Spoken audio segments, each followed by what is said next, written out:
प्रिय छात्रों, हम लोग अभी तक शिवाजी से संबंधित बहुत सारे तथ्यों का अध्ययन कर चुके हैं, जिसमें मराठों के उदय के कारणों को देखा, शिवाजी के उदय को देखा और उसके बाद कल के क्लास में हम लोगों ने शिवाजी के द्वारा स्थापित प्रशासन था उसका हम लोगों ने अध्ययन किया। आज का क्लास हमारा केंद्रित होगा कि शिवाजी के बाद क्या हुआ। तो जैसा कि प्रथम क्लास में हमने आपको बताया था कि पूरा मराठा दो सेक्शंस में है। एक में शिवाजी जो मध्यकाल का विषय है और दूसरा में पेशवाओं का काल जो आधुनिक काल का विषय है। तो शिवाजी और पेशवाओं के बीच का ये आज का क्लास एक कड़ी है, यानी एक ट्रांसलर पीरियड को हम लोग पढ़ने जा रहे हैं कि शिवाजी का जब अंत हुआ उसके बाद पेशवाओं का युग जो शुरू हुआ। यानी आप देखिए तो शिवाजी की मृत्यु कब होती है, तो 1680 ईस्वी में, ठीक है। और उसके बाद आधुनिक युग कब शुरू होता है, तो 1707 ईस्वी में, ठीक है। तो ये जो बीच का पीरियड है, यानी ये शिवाजी के मृत्यु का वर्ष है, शिवाजी की मृत्यु का वर्ष है। और ये क्या है, तो ये औरंगजेब की मृत्यु का वर्ष है। औरंगजेब की मृत्यु का वर्ष है। तो ये जो पीरियड है 1707 तक, ये आप देखिए कि मध्यकाल का क्या है।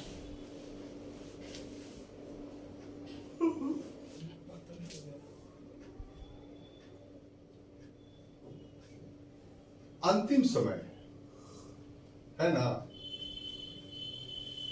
और ये जो सिर्फ 1707 है, इसका क्या महत्व है, तो इसके बाद आधुनिक युद्ध शुरू होता है।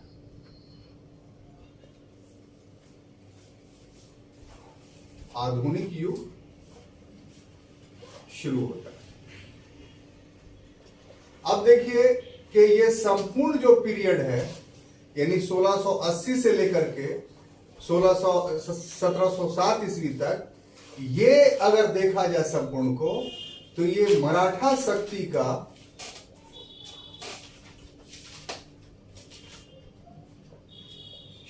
का संक्रमण काल है,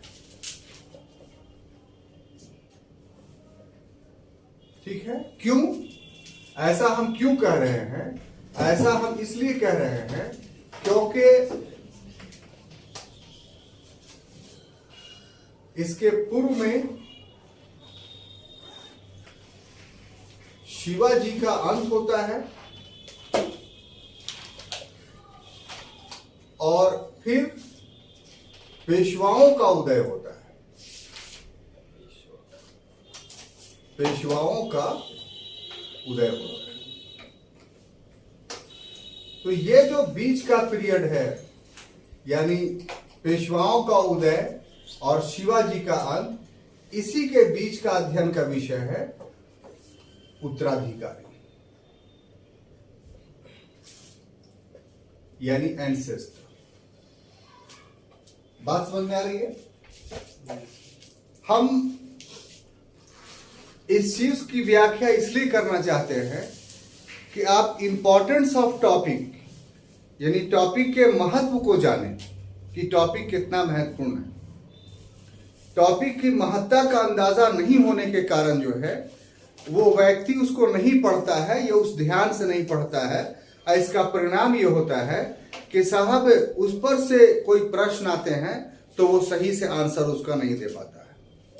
तो फिर से इसको समझने की कोशिश कीजिए आप कि पूरा मराठा जो एक विषय है, वो मराठा विषय वास्तव में मध्यकाल और आधुनिक काल दोनों में विस्तृत है, फैला हुआ है।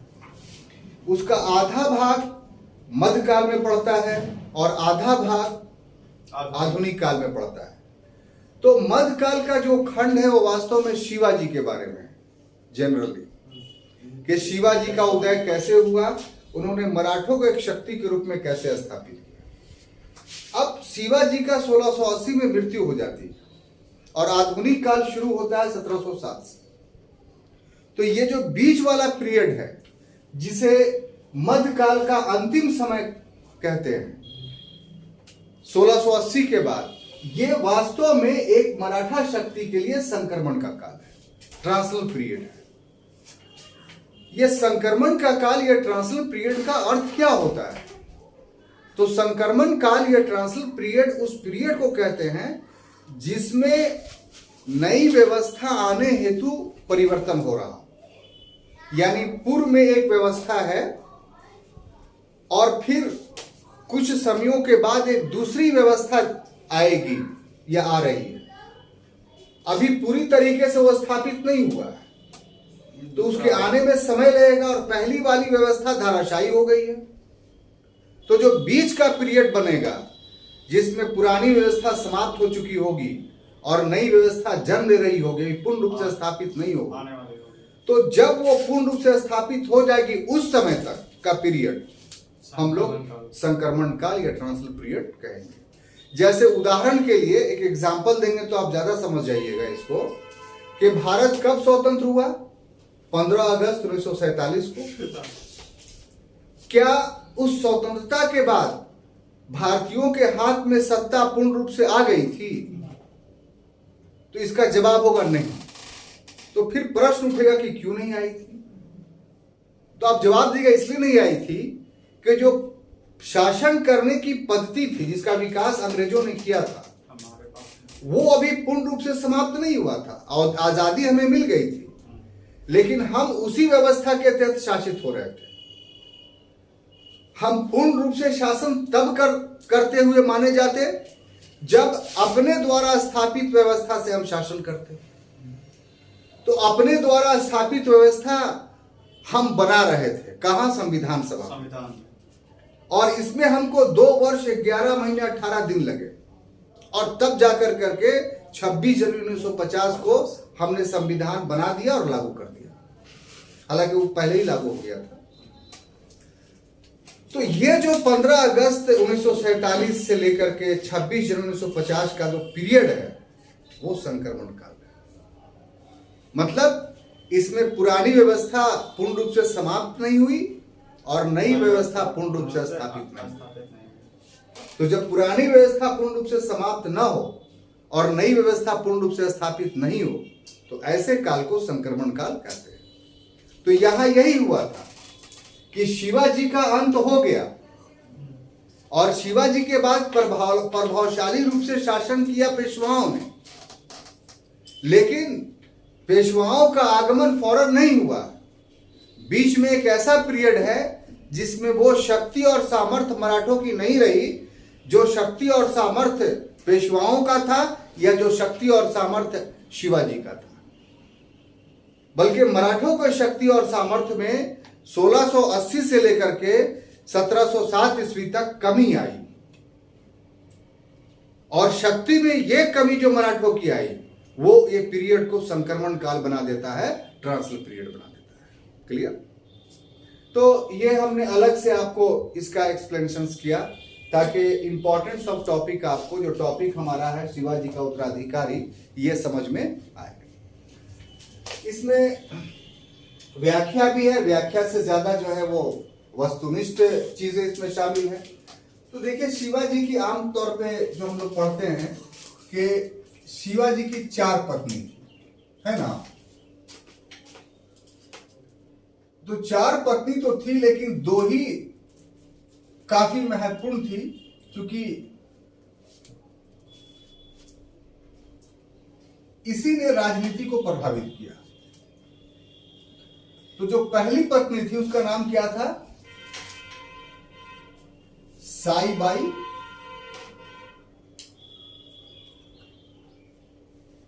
निम्बालकर, है ना। और दूसरी पत्नी क्या थी? तो सोयराबाई। शिवाजी की मृत्यु के बाद इन 2 पत्नियों से जो उत्पन्न पुत्र थे, उसी का मराठा राजनीति में महत्वपूर्ण भूमिका रही। तो साई बाई से जो उत्पन्न पुत्र थे उनका नाम था संभाजी, और सोयराबाई से जो उत्पन्न पुत्र थे उनका नाम था राजा राम। ठीक है, समझते हुए चलिए, हम बाइफिकेट करके इसलिए शुरू में बता दे रहे हैं कि आपको याद हो जाए। अब देखिए कि संभाजी, हाँ सोयराबाई, अच्छा अच्छा, साई बाई निम्बालकर,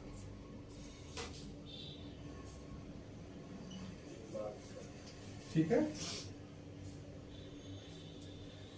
तो ये जो बड़े पुत्र थे शिवाजी करके, आइए छोटे पुत्र हो गए राजा राम।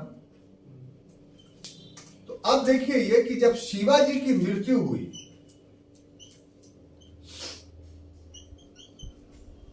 शिवाजी की जब मृत्यु होती है तो मृत्यु कब होती है साहब? तो 3 अप्रैल 1680 ईस्वी को,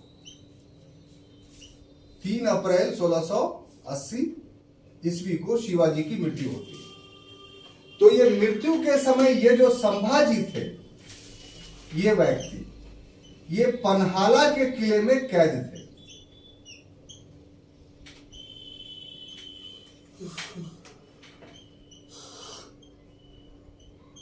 पन्हाला के किले में कैद थे।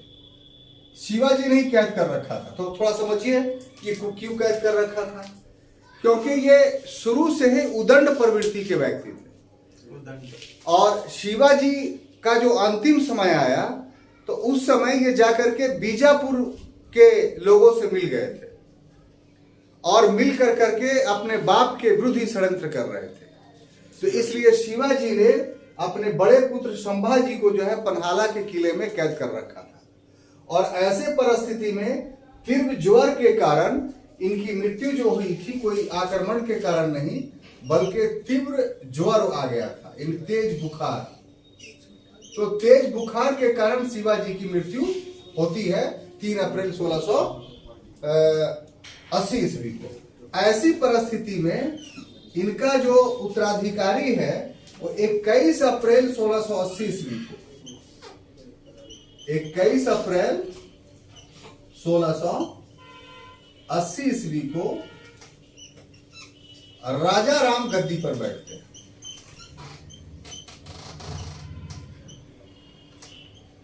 गद्दी पर बैठते हैं, यानी इनका राज्याभिषेक होता है।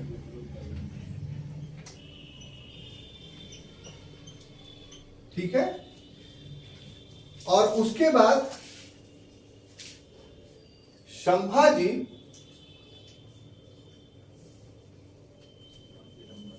पन्हाला के किले से भाग जाते हैं।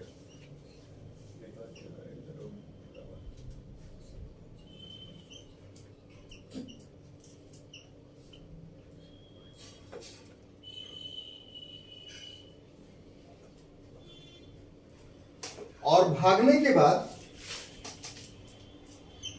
ये राजा राम को पराजित करते हैं, यानी राजा राम से युद्ध करते हैं।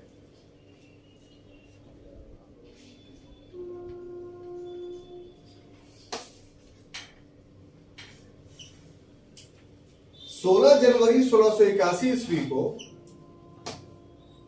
16 जनवरी 1681 ईस्वी को अपना राज्याभिषेक करवाते हैं। ठीक है।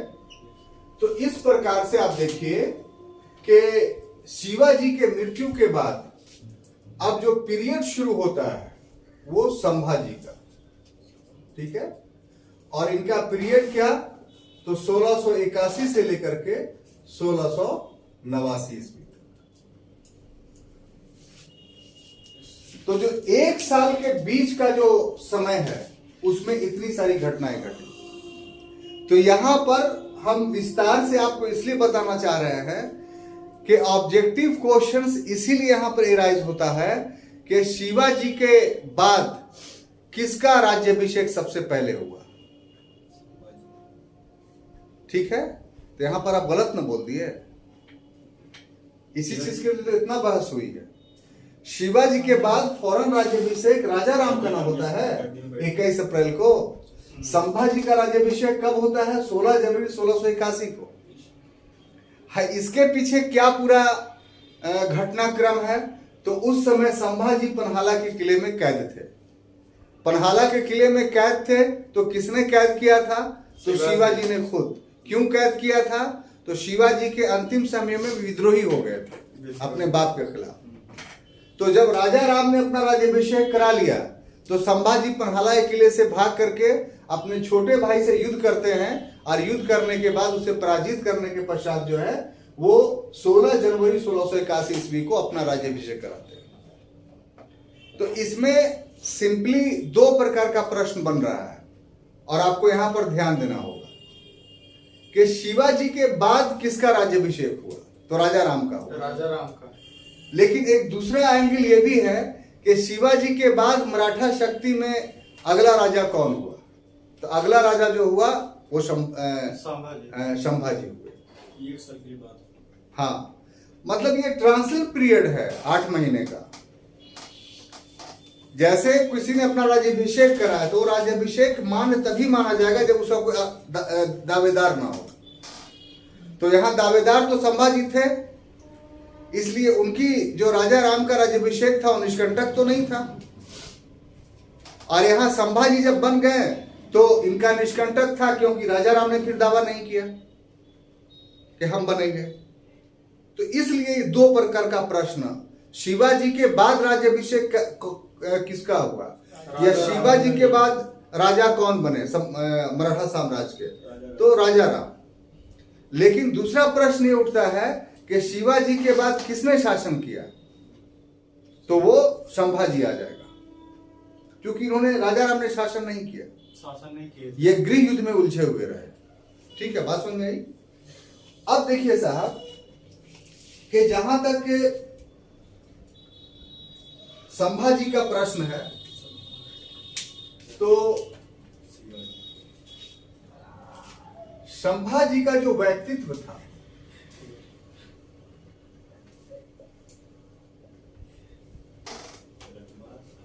वो व्यक्तित्व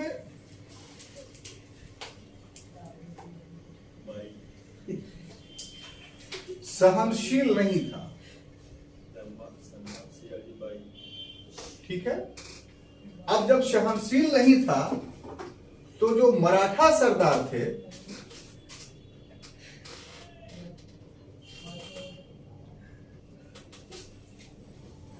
वो विद्रोही हो गए या संभाजी का साथ जो है छोड़ दिया।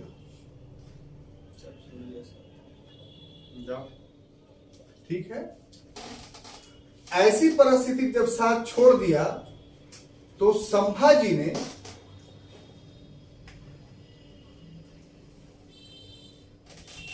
उत्तरी भारतीय ब्राह्मण, मराठवाड़ा का कोई भी ब्राह्मण नहीं मिला तो उत्तरी भारतीय ब्राह्मण था जिसका नाम था कवि कलश। क्या नाम था? कवि कलश। ये भी नाम बहुत पूछता है। ये जो कवि कलश है, ये इस कवि कलश को जो है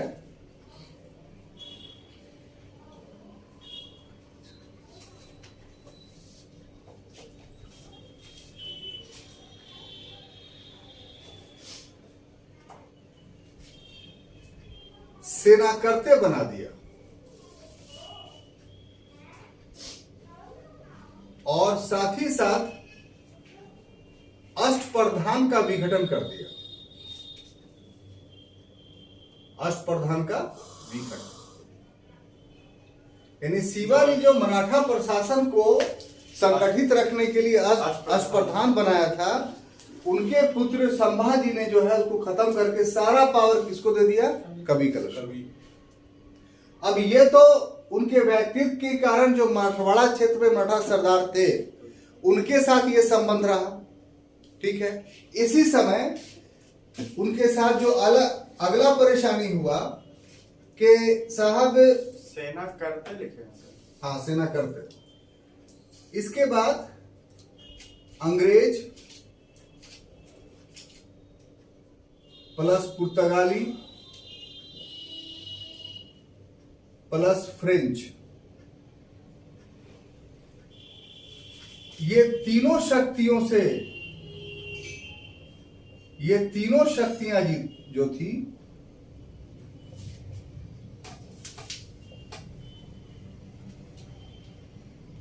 से उनका झगड़ा हो गया। किनका? संभाजी का। अब यही नहीं, इसके अलावा जिंजी के सिद्धियों से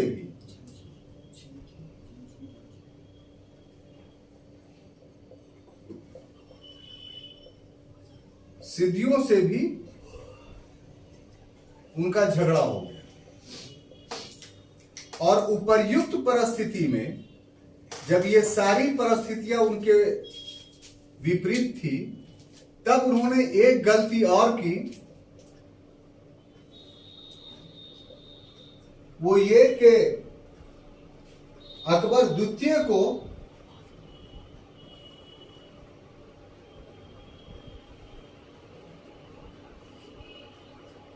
संरक्षण दिया।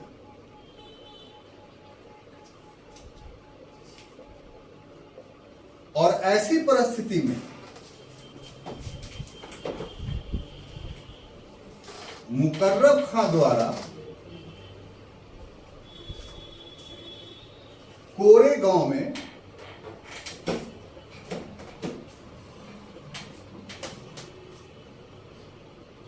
ग्यारह मार्च 1689 ईस्वी को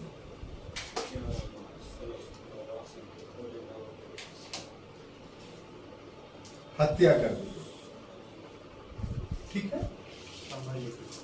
तो इस घटना को देखिए कि जब संभाजी मराठा छत्रपति बने 1681 ईस्वी में 16 जनवरी को, तो ऐसी परिस्थिति में उनका व्यक्तित्व जो था वो उनके पतन के लिए काफी हद तक उत्तरदायी था।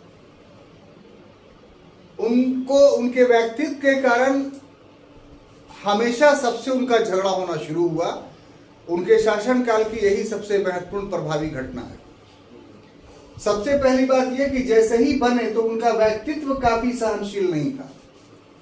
असल दोष संभाजी के व्यक्तित्व में था, कैरेक्टर में था। बात करने का ढंग, किसी का सम्मान नहीं। तो इन सभी कारणों से जितने मराठा सरदार थे तो उन सबों ने जो है साथ छोड़ दिया। आपने पूर्व में देखा था कि शिवाजी मराठवाड़ा में मराठों को एक शक्ति बनाने में सफल इसलिए हुए कि छोटे छोटे मराठा सरदारों ने उनका साथ दिया था। बड़े सरदारों ने जो साथ नहीं दिया उनसे युद्ध किया। युद्ध के बाद उन मराठा सरदारों को भगा नहीं दिया, बल्कि उनकी रियासत उन्हें वापस कर दी और सिर्फ शर्त रखा कि हमें छत्रपति माना जाए। तो इस ढंग से बिखरे हुए दानों को उन्होंने समाप्त नहीं किया, तोड़ नहीं दिया, बल्कि बिखरे हुए मोतियों को जो है एक माले के रूप में पिरो दिया था। इसका अर्थ क्या था कि मराठा में जो सरदार थे, जो देशमुख थे, वो सभी के सभी अभी अस्तित्व में थे और उनका शिवाजी से जुड़ाव प्रेम भाव के आधार पर था, शत्रुता या डर के आधार पर नहीं था। लेकिन जब संभाजी ने उनके साथ सहनशीलता नहीं बरती तो जितने मराठा सरदार थे उनका साथ छोड़ दिया। इतना कि अष्टप्रधान के लिए जो 8 पद थे उसके लिए कोई आदमी भी नहीं मिला, इतना दूर दिन था। तब एक ब्राह्मण कवि कलश को उत्तर भारत से संभाजी ने बुलवाया, अब बुला करके उसे एक नया पद सृजित किया, सेनाकर्ते का। और इस सेनाकर्ते के अधीन 8 मंत्रियों की शक्तियां चली गई, यानी अष्टप्रधान को क्या किया, विघटन कर दिया। तो ये जो टॉपिक है अष्टप्रधान को विघटन किया, ये काफी महत्वपूर्ण है। ऑब्जेक्टिवली जब क्वेश्चन राइज हो जाएगा और आप क्लास में ध्यान देकर के नहीं पढ़ेंगे तो उस समय ये चीज मिस कर सकता है आपसे। तो एक खंड तो संभाजी का पढ़ने का ये हुआ कि साहब उनके अपने ही बेगाने हो गए, यानी जिसके बल पर उनको शासन करना था वो सारा का सारा फोर्स जो है उनसे हट गया। अब चलिए किसी दूसरे को अपना बनाते तो वो भी नहीं हुआ। जो उस समय 3 विदेशी शक्तियां थी, यानी अंग्रेज, पुर्तगीज और फ्रेंच, इन तीनों से उन्होंने झगड़ा कर लिया। तो विदेशी शक्तियां भी उनका समर्थक नहीं थी और प्लस कर्नाटक में जो जिंजी था, जहां सिद्धियों की आबादी थी, तो सिद्धि मराठों के हमेशा दुश्मन थे। शिवाजी ने अपने अंतिम समयों में जिंजी की विजय की थी, तो इसी समय सिद्धियों का भी आक्रमण जो है वो मराठवाड़ा क्षेत्र पर होने लगा। तो अपने कृत्यों के वजह से संभाजी चारों तरफ से अपने विरोधियों से घिर गए, कोई उनका सहयोगी नहीं था। ऐसे में उन्होंने एक और गलती कर दी, और वो गलती यह था कि औरंगजेब का एक पुत्र था जिसका नाम था अकबर द्वितीय। तो अकबर द्वितीय अपने बाप औरंगजेब का विद्रोही हो गया था। तो आगरा से भाग करके या दिल्ली से भाग करके जो है वो संभाजी के पास आकर के मिला, और संभाजी ने उसको जो है प्रश्रय दे दिया। औरंगजेब ने मराठों को राजा मान लिया था, शिवाजी को। अब मुगलों से और मराठों से संबंध जो है वो मधुर हो गए थे, क्योंकि 74 के बाद जो है औरंगजेब ने कोई हस्तक्षेप नहीं किया, बहुत अच्छे से शासन कर रहे थे शिवाजी। लेकिन संभाजी ने जो उनके विद्रोही पुत्र को आश्रय दिया, तो इससे जो है पुनः संघर्ष शुरू हो गया। और न ही सैनिक दृष्टिकोण से संभाजी शिवाजी के समान थे, और न ही मराठवाड़ा में उनकी कोई पकड़ थी। ऐसे में एक साधारण सैनिक मुकर्रब खां के एक छोटी सी सेना भेज करके संभाजी और कवि कलश को अरेस्ट करवाया गया, और अरेस्ट करने के बाद जो है भीमा कोरेगांव नामक स्थल है, जो बाद में और मशहूर हुआ दूसरे कारणों से, वो बाद में किसी क्लास में बताएंगे। तो वहां ला करके दोनों की हत्या कर दी गई, और कोई मराठा सरदारों ने विरोध नहीं किया। हत्या ही नहीं की गई, इतिहासकार बताते हैं कि जीवित अवस्था में उसके खाल खिंचवा लिए गए, और उसके खाल में भूसा भर के बहुत दिन तक टांगा गया, ताकि लोग सबक सीखें कि मुगलों के खिलाफ विद्रोह करने का क्या परिणाम होता है। इतने के बावजूद भी कोई भी मराठा सरदार जो है वो संभाजी के समर्थन में उठकर के खड़ा नहीं हुआ। क्यों? तो उसके कृत्यों के कारण। क्लियर? अब देखिए, इसके बाद जो दूसरा पीरियड शुरू होता है मराठों में, वो है राजा राम का। किसका? राजा राम। इसका जो पीरियड है जी 1689 से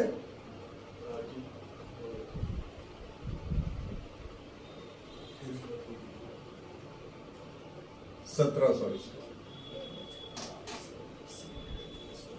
ठीक है। तो ये तो आपने एक सेक्शन पढ़ा संभाजी का। अब दूसरा जो है कि राजा राम है, तो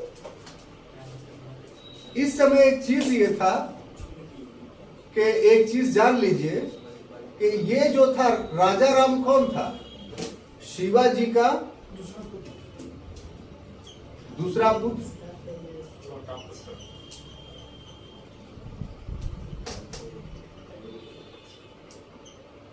और एक और नाम आपको मिलेगा, शाह जी। क्या? शाह जी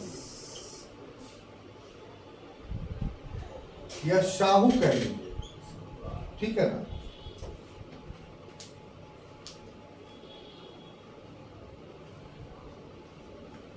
ये शाहू कौन था? तो ये संभाजी का पुत्र था, संभाजी का पुत्र। और ये जो था वो 1689 से 1708 ईस्वी तक ये मुगल कैद में था। ये सेक्शन को यहां पर याद रखिए, क्योंकि बाद में काम आएगा। शाहू कौन? तो संभाजी का पुत्र। ये शाहू कौन? संभाजी का पुत्र, है ना। और जब संभाजी की मृत्यु हुई तो शाहू को औरंगजेब ने अपने पास बुला लिया। कहा जाता है कि मुगल कैद में था, लेकिन कैद का वो अर्थ नहीं लीजिए कि उसको सलाखों के अंदर रखा गया है, कैदी की तरह खाना दिया जा रहा है, कैदी की तरह कपड़ा दिया जा रहा है। ऐसा नहीं था, बल्कि शाहू की उम्र जो है उस समय बहुत कम थी और वो मात्र 7 वर्ष के थे। तो मुगल दरबार में वो रहा करते थे। जो औरंगजेब की पत्नी थी वो उसको खिलाती पिलाती थी, लालन पालन करती थी और मुगल हरम में शाहू का अच्छा प्रभाव हो गया था। कुछ इतिहासकार, समकालीन इतिहासकार उसको औरंगजेब का पुत्र भी कहते हैं शाहू। तो शाहू के कैद का अर्थ ये नहीं आप लगाइएगा कि वो कैद सामान्य कैद की प्रवृत्ति की तरह था। वो कैद इस रूप में था कि वो स्वतंत्र रूप से मुगल दरबार से बाहर नहीं जा सकता था। बाकी एक सामान्य जीवन जो गुजारता है हर व्यक्ति, एक बादशाह के तरह, एक शहंशाह के तरह या शहंशाह के पुत्र के तरह, वैसा मुगलों ने जो है इसका लालन पालन शाहू का किया। और इस समय जो था वो शिवाजी के जो दूसरे पुत्र थे यानी राजा राम, उसको जो है छत्रपति बनाया गया। तो इसको क्या किया गया,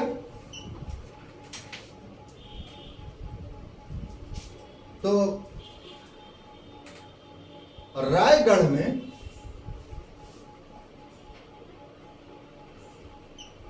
मराठा सरदारों के मदद से, जो जितने मराठा सरदार संभाजी के अगेंस्ट थे, मराठा सरदारों ने इसका राज्याभिषेक कराया। किसका? राजा राम का। लेकिन जब राज्याभिषेक हुआ तो इस रायगढ़ पर मुगल का आक्रमण होता है। अब मुगल नहीं चाहते हैं कि मराठा जो है वो शक्तिशाली हो संभाजी के कारण, और इसका परिणाम ये निकला कि जो राजा राम थे वो यहां से भाग करके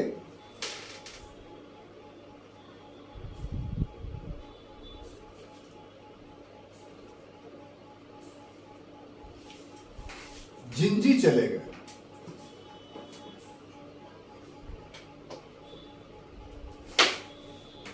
ठीक है। फिर उसके बाद मुगलों ने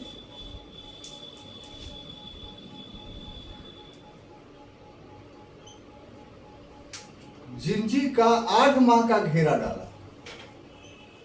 बहुत मजबूत किला था जिंजी, तो यहां घेरा डाला और फिर यहां से 8 माह के बाद, जिंजी के बाद वो सतारा चले गए और सतारा में ही 1680 ईस्वी में इनकी मृत्यु हो जाती है। किनकी? राजा राम का। ठीक है।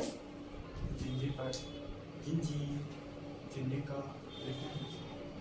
1780 जिंजी पर 8 माह का घेरा डाला।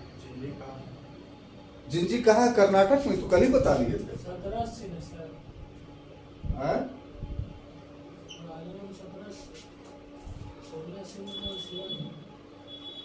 जिंजी पर 8 माह का घेरा।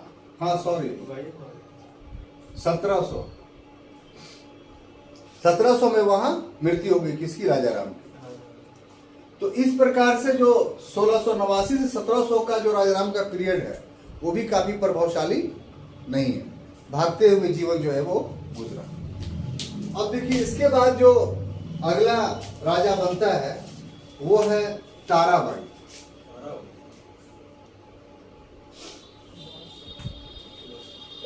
या शिवाजी द्वितीय, शिवाजी सेकंड। ठीक है ना। इनका पीरियड है 1700 से लेकर के 1707। अब ये कौन लोग थे? संभाजी को मारा था कौन सा? तो संभाजी को मारा था राजा राम को। राजा राम की स्वाभाविक मृत्यु हुई थी सतारा। हाँ, उसका छोड़ दिया, कोई एक्टिवनेस नहीं था। ये जो शिवाजी जो थे ना, शिवाजी सेकंड, तो ये कौन थे शिवाजी सेकंड? तो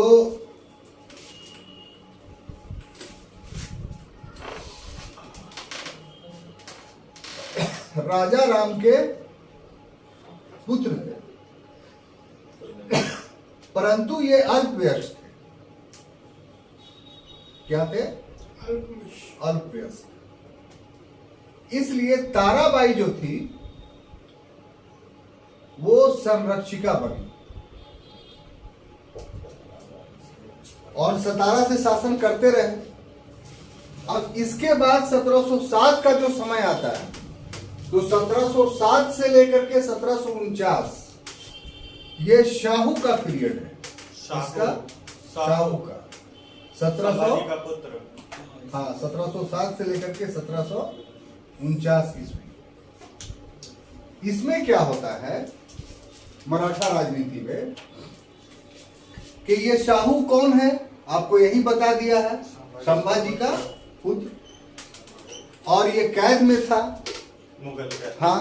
तो एक जो था शिवाजी अभी शासन कर रहा था, तो जो मुगल थे, बहादुर शाह प्रथम का पीरियड था, उसने शाहू को मुक्त कर दिया और इससे क्या हुआ कि मराठों के बीच गृह युद्ध हो गया। मराठों के बीच गृह युद्ध हो गया और इसमें शाहू जो है वो विजित रहे।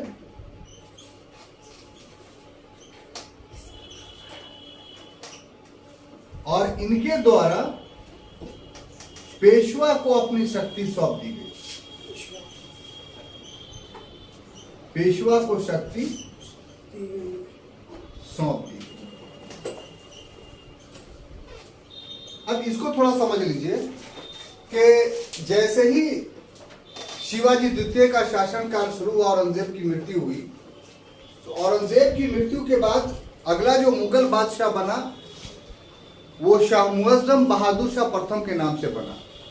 शाह मुअज्जम जब शासक बनता है तो वो अपने पूर्व के शासक औरंगजेब के समान शक्तिशाली नहीं था। उसे भी नाना प्रकार की समस्याएं मुंह बाए खड़ी थी। ऐसी परिस्थिति में उसने हर के प्रति अलग अलग नीति का प्रतिपादन किया, हर शक्ति के प्रति। तो मराठों के प्रति उसने इस नीति का प्रतिपादन किया कि हम मराठों को गृह युद्ध में उलझा दें ताकि उधर से हम पर कोई आक्रमण नहीं हो या हमें कोई आक्रमण करने की आवश्यकता नहीं। तो ऐसे में शाहू जो मुगल कैद में थे उसको मुक्त कर दिया और बहादुर शाह का ये अनुमान सही साबित हुआ कि शाहू मराठवाड़ा में जाकर के अपनी चाची यानी ताराबाई से लड़ पड़े और उससे मराठे आपस में ही शक्तिहीन हो गए। शक्तिहीन तो कर दिया, लेकिन शाहू मराठा शक्ति को आगे बढ़ाने में इस मायने में सफल रहा कि उसने पेशवा पर बालाजी विश्वनाथ को स्थापित किया और बालाजी विश्वनाथ ने पुनः वही काम किया जो मराठा शक्ति के लिए शिवाजी ने किया था। यानी सभी मराठा शक्तियों को एक किया और इतने प्रभावित हुए कि शाहू ने अपनी संपूर्ण शक्ति बालाजी विश्वनाथ को दे दी। अब 1720 में जब बालाजी विश्वनाथ की मृत्यु हुई तो उनका अगला पुत्र बना बाजीराव प्रथम, जो 1720 से 1740 ईस्वी तक पेशवा रहा।